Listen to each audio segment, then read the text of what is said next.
In this chapter, Phil Town explains what he considers the core skill of rule number 1 investing: learning how to calculate the sticker price of a business.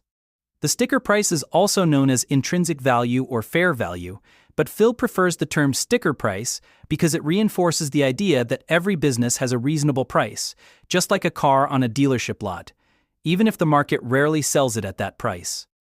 The key idea of this chapter is simple but powerful. Businesses are not pieces of paper. They are living operations that produce money over time. The real value of a business is not what the stock market says today, but how much money that business can generate for its owners in the future.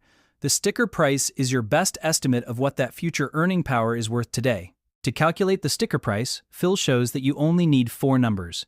These numbers allow you to project what the business might be worth 10 years from now, and then work backward to determine the maximum price you should pay today. The first number is the company's current earnings per share. Earnings per share simply means how much profit the company makes for each share of stock. This number is usually reported as the trailing 12 months earnings per share, meaning the profits generated over the last year.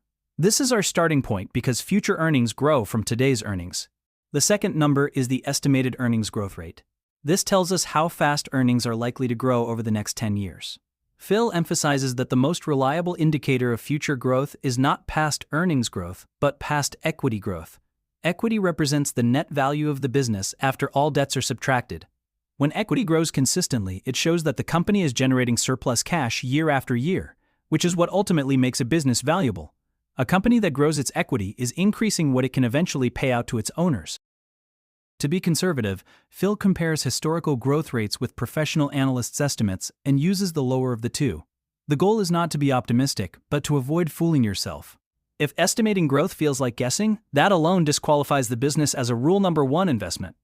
The third number is the future price-to-earnings ratio, often called the price-earnings multiple. This number represents how much the market is willing to pay for $1 of earnings. Phil uses a simple rule of thumb. The future price-to-earnings ratio is roughly double the expected growth rate.